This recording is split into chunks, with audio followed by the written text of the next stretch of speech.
Hey everyone. First time posting here, but I really need some perspective because I'm starting to feel like I'm losing my mind. I'm Mark, 31, and I work as an IT systems manager at TechVision Corp, a mid-sized tech company here in Seattle. I make about $65,000 a year, which isn't amazing, but it's decent, you know? I can pay my bills, save a little, live comfortably. I drive a 2014 Ford F-150 that's paid off, and I rent a one-bedroom apartment in a quiet neighborhood. Nothing fancy, but it's mine and I'm proud of what I've built. My fiancée Sarah is 28, works in marketing at the same company. We've been together for 2 years, engaged for 6 months. When we first started dating, everything was perfect. She was sweet, supportive, laughing at my terrible jokes, telling me how much she appreciated that I was real and down to earth. She said she was tired of pretentious guys who were all flash and no substance. But lately, man, something's changed. And I can't put my finger on exactly when it started, but it's getting worse. Last month, we had the company's annual gala. Black tie event, big deal, all the executives and department heads schmoozing with clients. I rented a tux, picked Sarah up, thought we looked pretty damn good together. But from the moment we walked in, she was different. She immediately spotted Derek Chen, our VP of operations. This guy is everything I'm not. Designer suits that probably cost more than my monthly salary, drives a Tesla Model S, always talking about his vacation home in Cabo. And Sarah just lit up when she saw him. I need to network, she told me, already moving toward the executive circle. This is important for my career, Mark. You understand, right? I understood. Or I thought I did. So I grabbed a beer and hung out with some of the other IT guys, watching Sarah work the room. She was good at it, I'll give her that. Confident, charming, laughing at all the right moments. But here's the thing that's been eating at me: she didn't introduce me to anyone. Not once. I watched her talk to Derek for probably 30 minutes, saw her introduce herself to the CEO's wife, network with directors from other departments. And every time I tried to join the conversation, she'd give me this look, like I was interrupting something important. At one point, I came up behind her while she was talking to Derek and another executive. Put my hand on her back. You know, normal couple stuff. She literally stepped away from me. Oh, Mark, she said, her voice doing this weird thing where it got higher, more dismissive. This is Mark, he works in IT. Mark, this is Derek Chen, VP of operations. We've met, I said, extending my hand. Derek and I had actually worked together on a major system upgrade 3 months ago. He shook my hand with the grip of a wet noodle and turned right back to Sarah. So as I was saying, the marketing initiative for Q3. I stood there for maybe 2 minutes before I realized they weren't going to include me in the conversation. Sarah had her back partially turned to me, completely focused on Derek. So I walked away. When we got home that night, I tried to talk to her about it. Babe, did I do something wrong tonight? You seemed like you didn't want me around. She sighed, that exasperated sigh that's becoming more and more frequent. Mark, that was a professional event. I was networking. I can't be worried about entertaining you when I'm trying to make career connections. I wasn't asking you to entertain me. I just thought I don't know, be there together? We were there together. But I have ambitions, Mark. I'm not going to waste opportunities just to hold your hand at a corporate event. That stung, but I let it go. Told myself she was stressed about work, that I was being too sensitive. Then last week, we went to her parents' house for dinner. Sarah's parents are well off. Her dad's a cardiologist. Her mom runs some kind of consulting firm.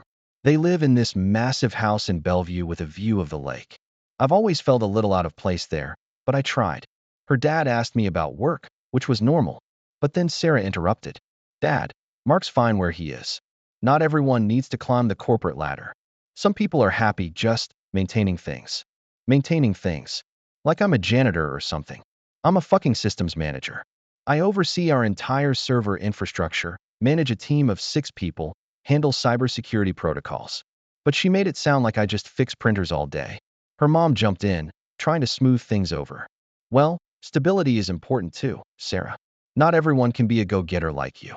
The conversation moved on, but I sat there feeling about 2 inches tall. On the drive home, I brought it up.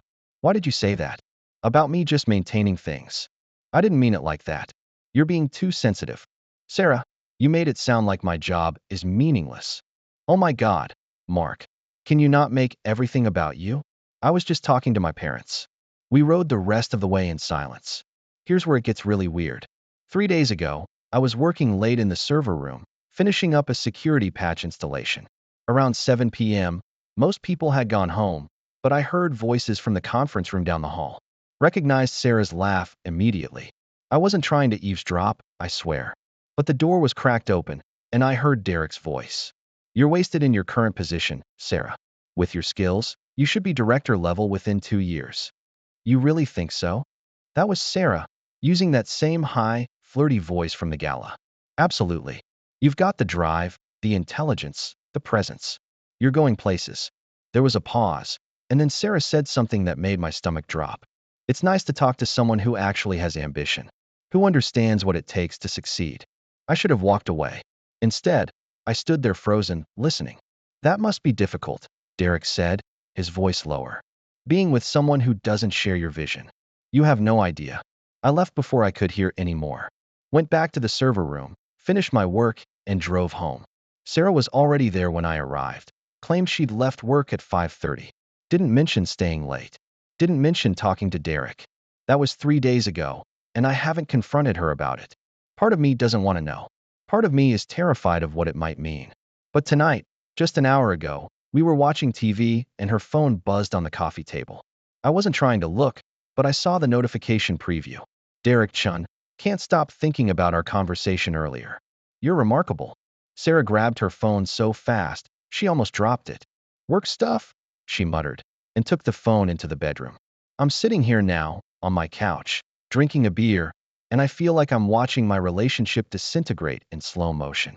The woman who said she loved me for being genuine now seems embarrassed that I'm not some corporate climber in a $3,000 suit.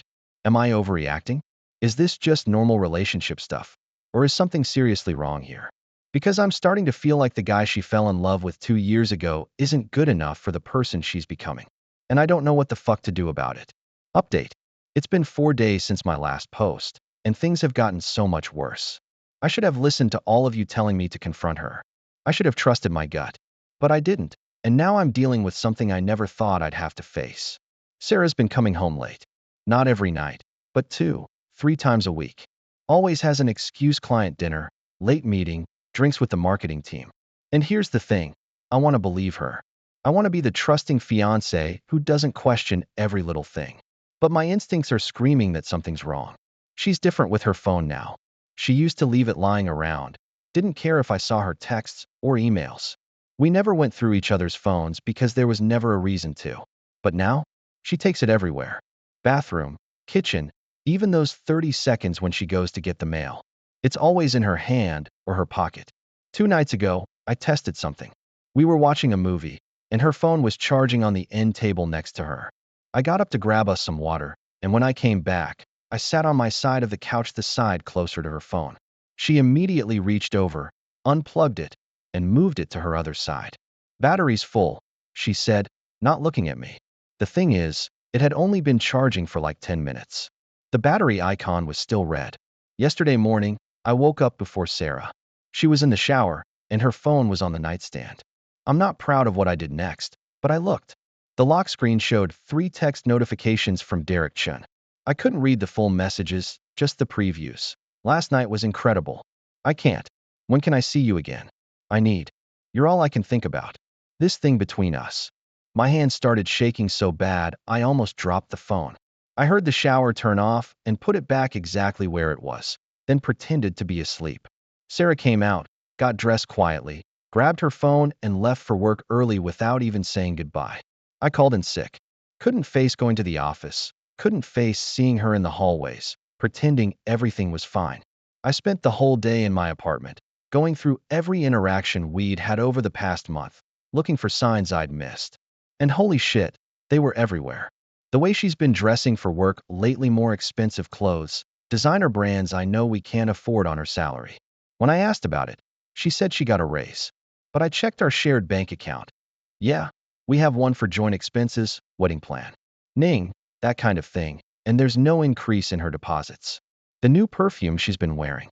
I noticed it 2 weeks ago, complimented her on it. She got weird, said it was a sample from the mall. But I've smelled it every day since. That's a lot of samples. The fact that she's been picking fights over nothing. Last week, I forgot to buy the expensive coffee she likes and got the regular stuff instead. She exploded, called me inconsiderate, said I never pay attention to what she wants, accused me of not caring about her needs. Over fucking coffee. And then there's the car situation. This one really gets me. My truck is 10 years old, but it runs perfectly. I take care of it, regular maintenance, kept it clean. It's paid off, which means no car payment, which means more money for the wedding we're supposed to be planning. But 3 days ago, Sarah brought up the idea of me leasing something more appropriate. More appropriate for what? I asked. For someone about to get married. For someone who's going to be my husband. Mark, you can't show up to our wedding in that old truck. The wedding is one day. The truck is practical. It's paid off. That's exactly the problem. You're too practical. You have no vision. No sense of how things should be. How things should be. Sarah, we're saving for a wedding. For a future together. Why would I take on a car payment when we don't need one? She gave me this look, this expression I'd never seen before. Disgust. Like I was something dirty she'd stepped in. Derek drives a Tesla, she said. And there it was. The thing she hadn't been saying, but had clearly been thinking. Derek. The standard I was apparently failing to meet. I'm not Derek, I said quietly. No, she replied. You're really not. She left for a work dinner right after that. Said it was mandatory, some client thing she couldn't get out of. Told me not to wait up. I didn't believe her. So I did something I've never done before. I checked our shared calendar, the one we're supposed to use for coordinating schedules. She'd blocked off the evening as client meeting, Sterling Corporation. I Googled Sterling Corporation. They're not even a client. They're a competitor. So I got in my truck, the one she's so ashamed of, and I drove to the restaurant where she'd said the dinner would be. Rosewood Grill, this upscale place downtown where the appetizers cost more than my lunch budget for a week. Found parking across the street. Sat in my truck with a clear view of the entrance. Felt like a stalker, felt pathetic and small, and everything she'd been making me feel for weeks. And then I saw them. Sarah arrived at 7:15, wearing a dress I'd never seen before. Red, form-fitting, the kind of thing you wear when you want to be noticed. She checked her reflection in the restaurant's window before going inside, adjusted her hair, reapplied her lipstick. Derek showed up 10 minutes later. Same Tesla she'd mentioned. Valeted it like he owned the place. Walked into the restaurant like he was walking onto a yacht he'd just purchased. I sat there for 20 minutes, debating. Should I go in? Should I confront them? Should I leave and pretend I never saw this? Then I saw them through the window. They were seated at a corner table, intimate, close. Sarah was laughing, touching his arm, leaning in when she talked. Derek had his hand over hers on the table. This wasn't a work dinner. This wasn't networking. This was a date. I watched them for an hour. Watched her be more animated, more engaged, more alive than I'd seen her in months. With him. With Derek fucking Chen in his designer suit, and his Tesla, and his vacation home in Cabo. I drove home, parked the truck, and sat in the driver's seat for another hour. Just sat there in the dark, trying to process what I'd seen, trying to figure out what the hell I was supposed to do now. Sarah came home at 11:30. I was on the couch, lights off, waiting. Hey babe, she said, way too bright, way too cheerful. How was your night? How was the client dinner? I asked. Oh, it was fine. Boring, actually. Just business talk. What did you eat? She hesitated, just for a second. Salmon, I think. I don't really remember. What? Just curious. She went to the bedroom, and I sat there in the dark, absolutely knowing that my fiancée was cheating on me. The woman I was supposed to marry in 4 months. The woman I'd been planning a future with. And the worst part? I still haven't confronted her. I'm sitting here now, at 2 a.m., typing this out because I can't sleep, because every time I close my eyes I see her touching his arm, laughing at his jokes, being the version of herself she used to be with me. Tomorrow, I'm going to talk to her. I have to. I can't keep living like this, can't keep pretending I don't know what's happening. But I'm terrified. Because once I say something, once I confront her, everything becomes real. The betrayal becomes real. The end of us becomes real. And I'm not ready for that. Even knowing what I know, I'm not ready to lose her. How fucked up is that? I confronted her. And I wish to God I hadn't. Sarah came home from work around 8 p.m. yesterday. Later than usual, but lately that's been normal. She was in a good mood, almost giddy, carrying takeout from some expensive Thai place. I got us dinner, she said, setting the bags on the counter. Thought we could have a nice night in. I was sitting at the kitchen table, had been sitting there for 2 hours, rehearsing what I was going to say. But seeing her act so normal, so casual, like she hadn't been lying to my face for weeks, it broke something in me. We need to talk, I said. She froze, her back to me. Okay. About what? About Derek. I saw her shoulders tense. She turned around slowly, her expression carefully neutral. What about Derek? I saw you Tuesday night at Rosewood Grill. That wasn't a client dinner, Sarah. That was a date. For a second, just a second, I saw panic flash across her face. Then it was gone, replaced by defiance. You followed me. That's what you're focused on. Not the fact that you lied, that you've been lying for God knows how long. You're mad that I caught you. I wasn't doing anything wrong. Derek and I are colleagues. We were discussing a project. Bullshit. I watched you, Sarah. For an hour. That wasn't a business dinner. She crossed her arms, and her expression went cold. So what? You're spying on me now? Going through my phone, stalking me at restaurants? That's really healthy, Mark. Don't do that. Don't turn this around on me. I saw Derek's texts on your phone. Last night was incredible. I can't stop thinking about you. That's not colleague talk. You went through my phone? Her voice got higher, more indignant. That's a violation of my privacy. Are you fucking kidding me right now? I stood up, my chair scraping against the floor. You're cheating on me and you're mad about privacy? I'm not cheating. She was yelling now. We're friends. We talk. Is that not allowed? Friends don't text each other at midnight about how incredible the night was. Friends don't go on secret dinners and lie about it. Friends don't dash. Fine. She threw her hands up. Fine. You want the truth? Yes. Derek and I have gotten close. Yes. We've been spending time together. And you know what? It's because he actually sees me. He understands my ambitions. He doesn't make me feel guilty for wanting more out of life. The words hit me like a physical blow. So you are cheating. She laughed, this bitter, harsh sound. What did you expect, Mark? You're a fucking IT guy. You fix computers. You drive a 10-year-old truck and you live in a one-bedroom apartment, and you're perfectly happy staying exactly where you are forever. We were planning a life together. Derek is going places, she continued, like I hadn't spoken. He's ambitious. He's successful. He can give me the life I deserve. The life I've been working toward. What life? What are you talking about? A life that matters. She was pacing now, animated, finally saying what she'd clearly been thinking for months. Do you know what it's like being engaged to someone who makes $65,000 a year? Do you know how embarrassing it is when my friends ask about our wedding plans, and I have to explain that we can't afford the venue I want because my fiancé won't take a higher-paying job? I make decent money. We're comfortable. Comfortable. She spat the word like it was poison. I don't want comfortable, Mark. I don't want to drive by nice houses, and no, I'll never live in one because I'm with a man who's content fixing other people's technical problems. I don't want to explain to my parents why my husband is, what? A maintenance boy. Maintenance boy? The same words she'd used at dinner with her parents. Apparently, that's all she saw when she looked at me. So what? I said, my voice shaking. You've been planning this. You're leaving me for Derek. She hesitated, and in that hesitation I saw the truth. He hasn't asked me yet, she said carefully. But when he does, yes. Yes, Mark. I'm going to say yes. The apartment went silent except for the sound of traffic from the street below. I stared at this woman I'd been planning to marry, this person I thought I knew, and realized I didn't recognize her at all.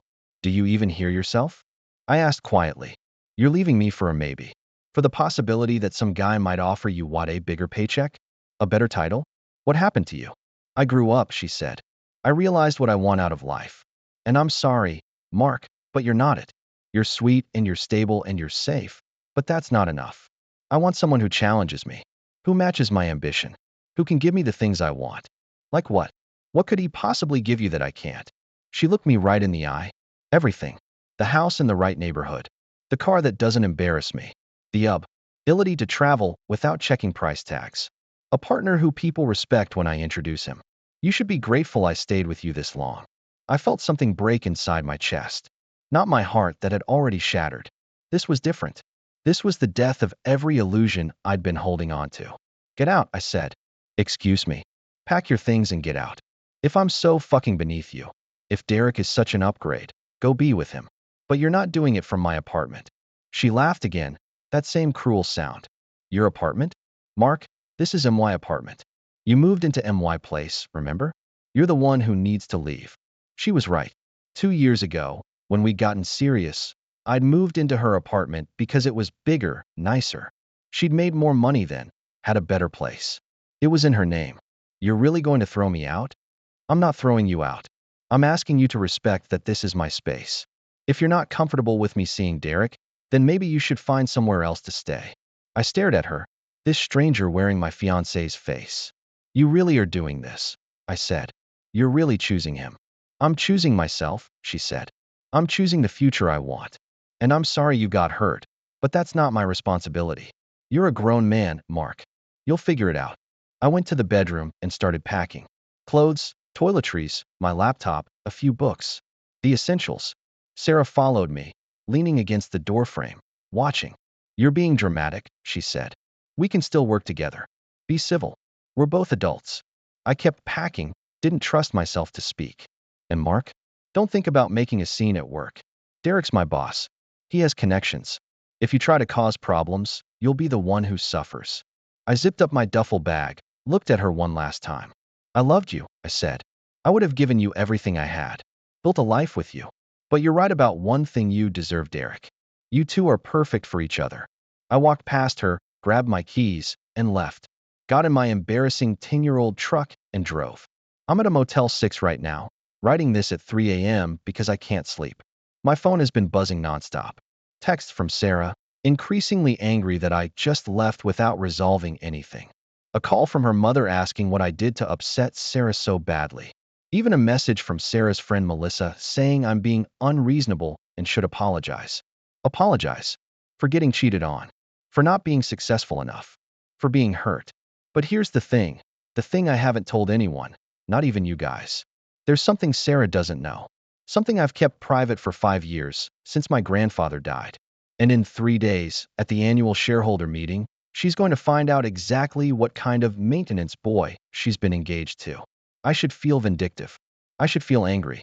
And I do, trust me. But mostly I just feel sad. Sad that the woman I loved was this shallow the whole time, and I was too blind to see it. But that's about to change. 3 days. 3 days until everything comes out. Okay, I need to come clean about something. And you all are going to think I'm either lying or crazy or both. But fuck it.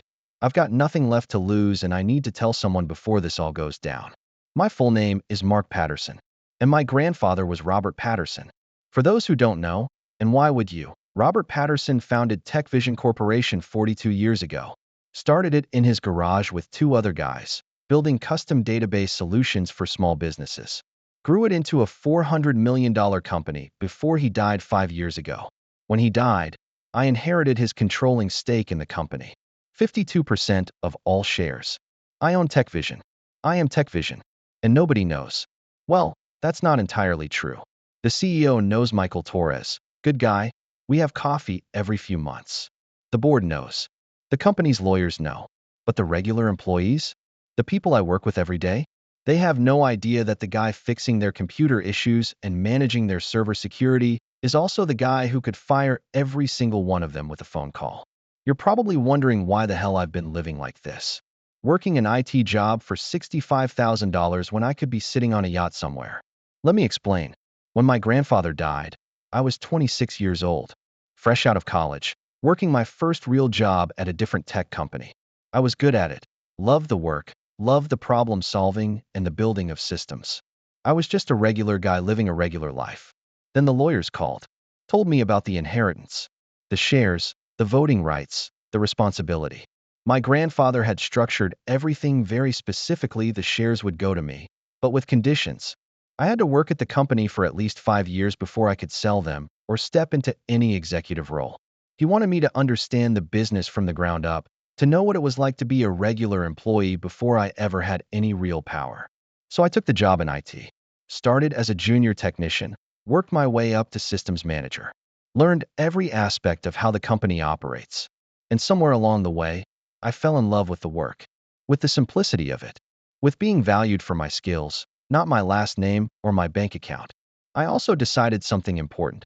I wanted to find someone who loved me for me, not for what I could give them, not for the lifestyle I could provide, not for the connections or the status or the money, just me. That's why I kept the secret. That's why I lived in a modest apartment and drove an old truck and let everyone think I was just another employee grinding away for a paycheck.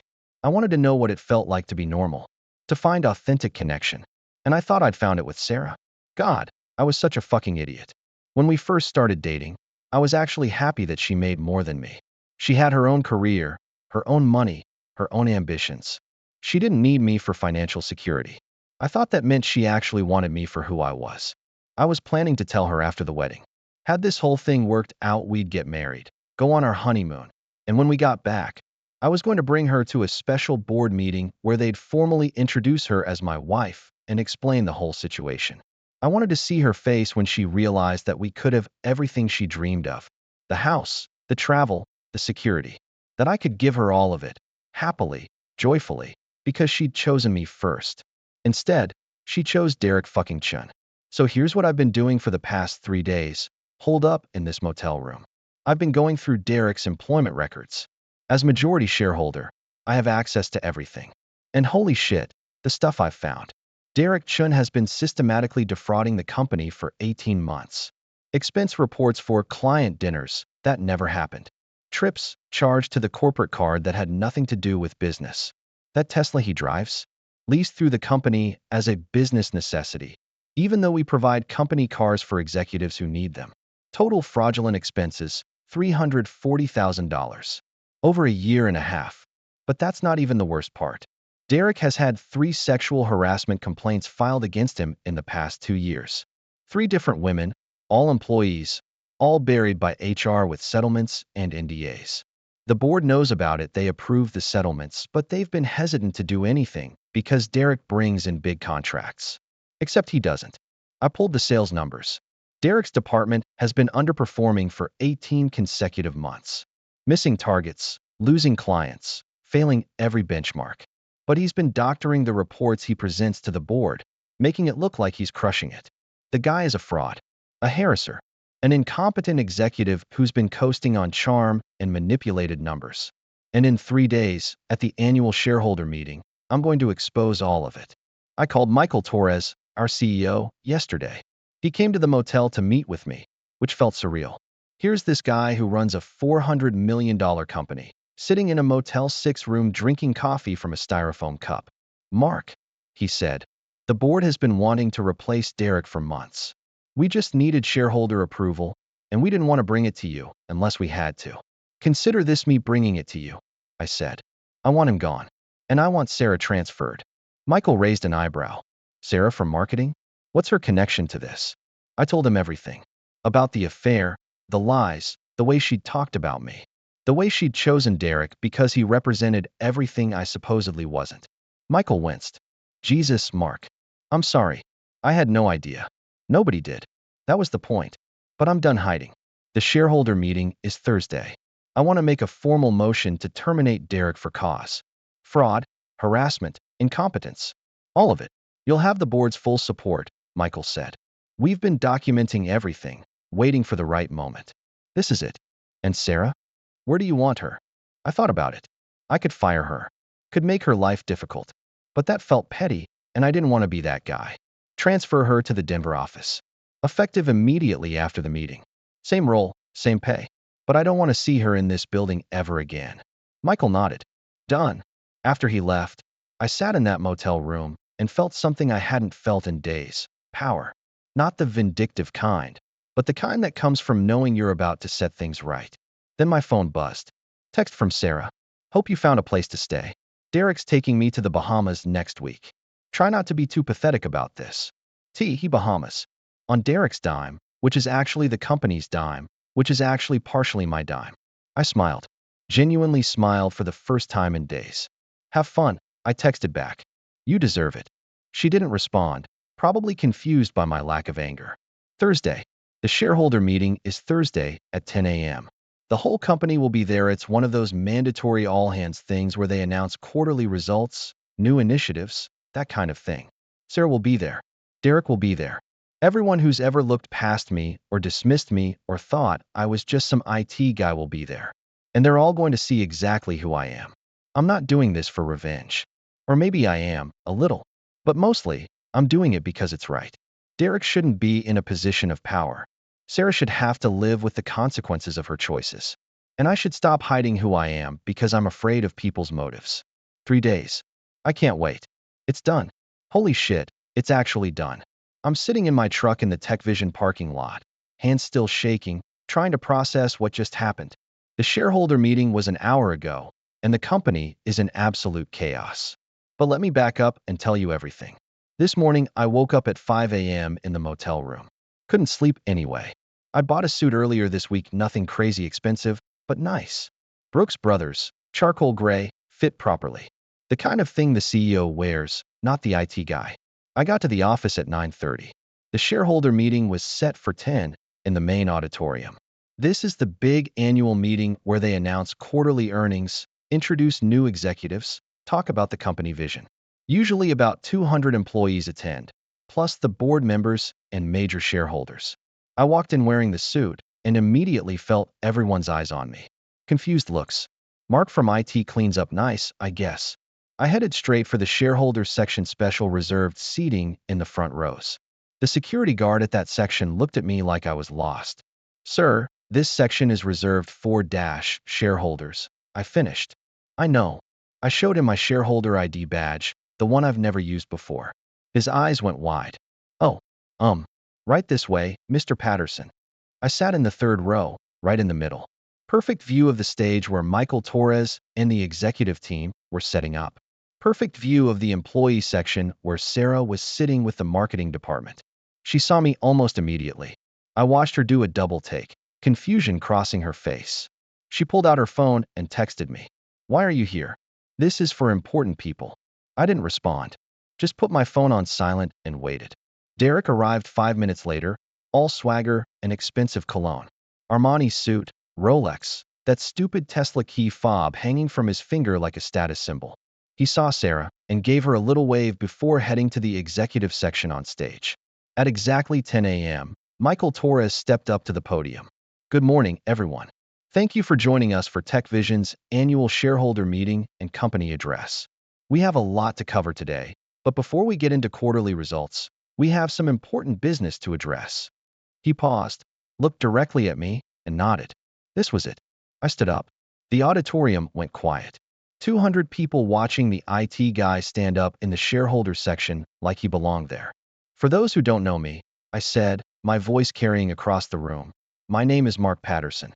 I work in IT as a systems manager. I could see people nodding, recognizing me. Sarah was staring, her expression confused. I'm also the majority shareholder of this company, having inherited my grandfather Robert Patterson's controlling stake when he passed away 5 years ago. The silence was deafening. Then the whispers started. Heads turning, people pulling out phones, executives on stage looking shocked. Michael was the only one who didn't look surprised. Sarah's face had gone completely white. I watched her mouth actually fall open. Derek looked like he'd been punched in the stomach. My grandfather founded TechVision 42 years ago, I continued. He built this company on principles of integrity, transparency, and respect for every employee, from entry-level to executive. And it's those principles that bring me here today. I pulled out a folder I'd been holding. Documents. Evidence. Everything I'd compiled over the past 3 days. I'm invoking my rights as majority shareholder to call for an immediate vote on the following matters. First, the termination of Derek Chen, Vice President of Operations, for cause. Derek stood up. What the hell is this? Michael, what's going on? Michael gestured for him to sit down. Let Mr. Patterson speak.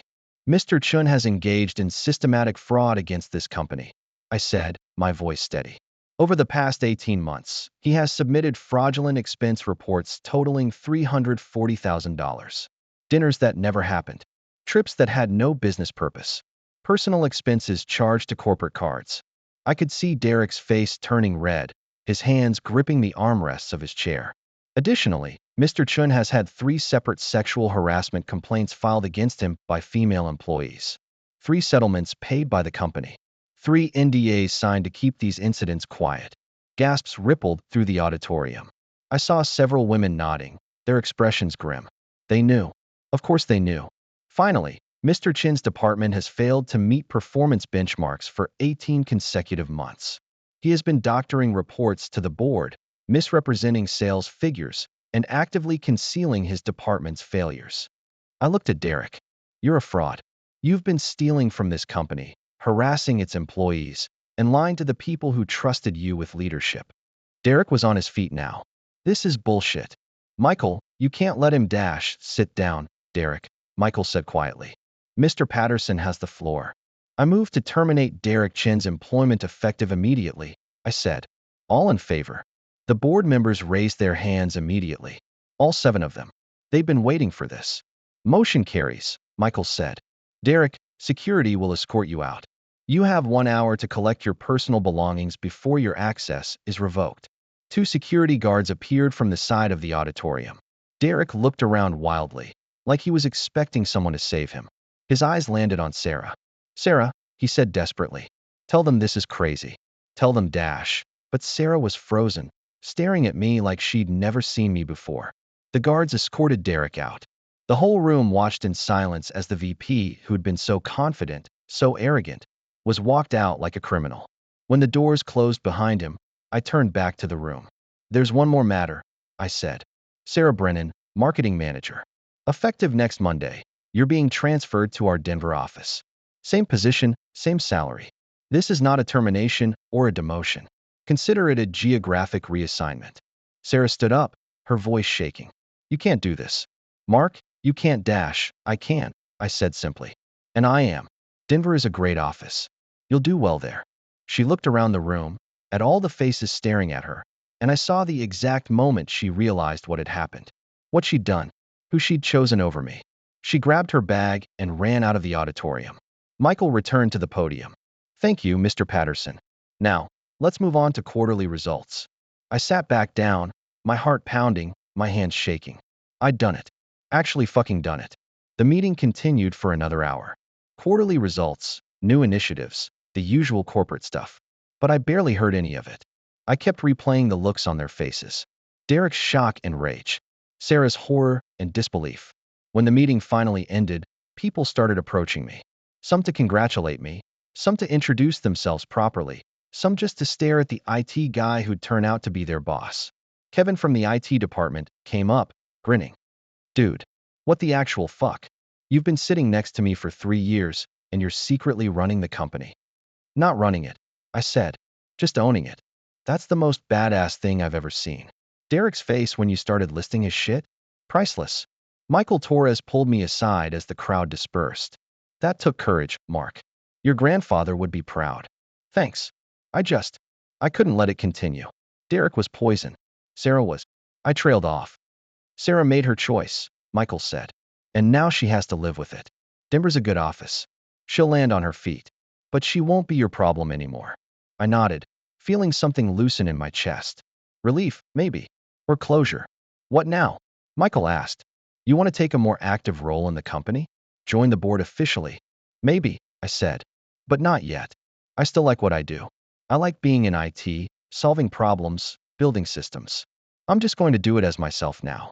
No more hiding. He smiled. Fair enough. But Mark? No more Motel 6. You've got a house, remember? Use it. After he left, I walked out to the parking lot. Sat in my truck, the same one Sarah had been so embarrassed by, and just breathed. My phone buzzed. Dozens of messages. Missed calls. But one stood out. Sarah, we need to talk. Please. I didn't know. Mark, I'm so sorry. Please call me. I stared at that message for a long time. Then I deleted it. Some apologies come too late. Some betrayals can't be forgiven just because the person suddenly realizes what they lost. I started the truck and drove away from Tech Vision, away from the chaos I'd created, away from the life I'd been living for 5 years. Time to figure out what comes next. Update. Sarah found me. Of course. Essie she did. For context, I haven't been living in that motel since the shareholder meeting. I went to my actual house, the one I've owned for 3 years, but never told anyone about. It's in Mercer Island, waterfront property, for bedrooms, 3,500 square feet. I bought it with part of my inheritance when I turned 28, furnished it slowly over the years. It's been my retreat, the place I go when I need to think or decompress. The place I'd imagine bringing Sarah to after our wedding, watching her face light up when she realized we could actually live there. I've been here for 4 days since the meeting, working remotely, avoiding the office while the dust settles. Michael's been keeping me updated. Derek hired a lawyer, but the evidence is ironclad. He's done. Sarah's been calling in sick, apparently hasn't shown up to work since Thursday. I was making coffee this morning around 10 a.m. when my doorbell rang. I wasn't expecting anyone. Checked the security camera on my phone, and my stomach dropped. Sarah, standing on my porch, looking like she hadn't slept in days. Makeup smudged, hair pulled back in a messy ponytail, wearing yoga pants and an oversized sweatshirt. This wasn't the polished, ambitious Sarah I'd known. This was someone coming apart. I should have ignored her. Should have let her stand there and eventually leave. But some part of me, the part that had loved her for 2 years, needed to hear what she had to say. I opened the door, but didn't invite her in. Mark, she said immediately, her voice cracking. Thank God. I've been trying to reach you for days. Your phone, your email. I even went to that motel, but they said you checked out. What do you want, Sarah? I want to talk. Please. I need to explain. I need you to understand that I didn't know. I had no idea about the shares or the company or Dash. You didn't know I had money, I said flatly. That's what you're saying. You didn't know I was rich. That's not what I meant. I meant I didn't know who you were. I didn't understand Dash. You knew exactly who I was. You just didn't think it was good enough. Her eyes welled up with tears. Mark, I made a mistake. A horrible, terrible mistake. I was confused and stupid, and Derek, he manipulated me. He made me think that success meant Dash. Stop, I said. Don't blame Derek. You made your own choices. You told me I was a maintenance boy. You said you deserved better. You chose him because he had a Tesla and a title, and you thought that mattered more than the person I actually am. I was wrong. She was crying now, mascara running down her face. I was so wrong. I see that now. Mark, please, we can fix this. We can start over. I love you. I really do love you. Then she noticed something.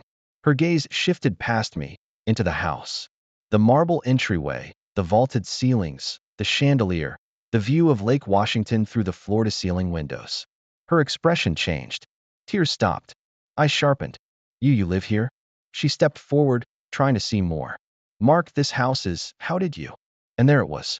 The exact moment her grief turned into calculation. Why didn't you tell me? Her voice had shifted, less desperate, more accusing. We could have been living here. We could have had this life.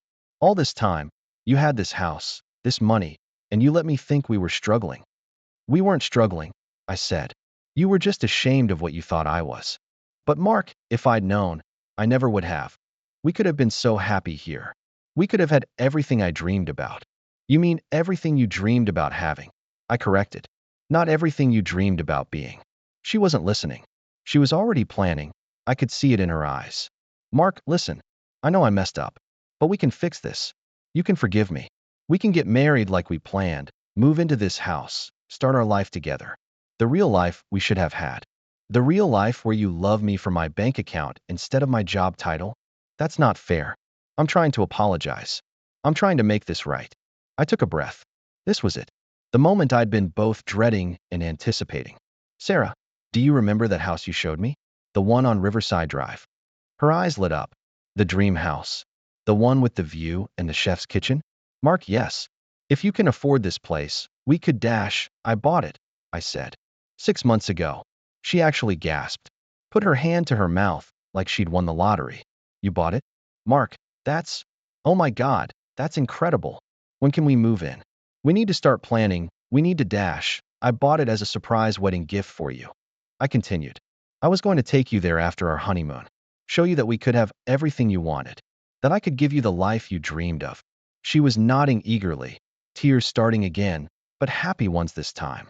Yes, yes, Mark, we can still do that. We can still have that life. Please, just give me another chance. Yesterday, I said, I signed the deed over to the Homeless Veterans Foundation. They're converting it into transitional housing. The paperwork is already filed. The color drained from her face. What? I donated it. The house you called your dream home. The one you said we'd never afford on my pathetic IT salary. It's gone. You can't be serious. Mark, that house was worth $2.4 million, I said. I know. I paid cash for it. She staggered back like I'd slapped her. Why would you do that? That was our house. That was supposed to be our future. No, Sarah. It was supposed to be a gift for the woman I loved. But that woman doesn't exist. You made that clear when you chose Derek. I made a mistake. People make mistakes. You're punishing me for being honest about what I want. You're right, I said. You were honest. Finally, you told me exactly what you value. Money, status, appearance. You told me I wasn't enough because I didn't drive the right car or have the right title. So I'm being honest too. You're not worth my time, my money, or my forgiveness. You're being cruel. You're doing this to hurt me. No, I'm doing this to help veterans who actually deserve support. What I'm doing to you is much simpler. I'm just being done. She lost it then. Started screaming at me about how I'd led her on, how I'd lied to her about who I was, how I owed her a chance to make things right. Neighbors were probably hearing every word, but I didn't care. You said Derek could give you everything you deserved, I said quietly, cutting through her rant. So go get it. Go to the Bahamas with him. Oh wait, he got fired. For fraud. Because he was stealing from my company. This is your fault, she screamed. You destroyed his career. You ruined everything. I exposed a fraud and a harasser. If that ruined everything, maybe everything deserved to be ruined. She tried a different approach, reaching for my hand. Mark, please. I know you're angry. You have every right to be. But we had something real. 2 years together. That wasn't all fake. I did love you. I do love you. I pulled my hand away. You loved the idea of me. The safe option. The backup plan. But the second you thought you could upgrade, you did. That's not love, Sarah. That's convenience. So what? You're just going to throw away 2 years. Everything we built together. You threw it away. When you went to dinner with Derek. When you told me I was just a maintenance boy. When you said you were grateful to have stayed with me as long as you did. I'm just accepting what you already decided. She stood there on my porch, crying, mascara everywhere, looking at the house she'd never get to live in, mourning the lifestyle she thought she'd secured. Lose my number, Sarah, I said. Move to Denver. Start over. Find someone who fits your definition of success. But leave me the hell alone. I closed the door while she was still standing there. Watch.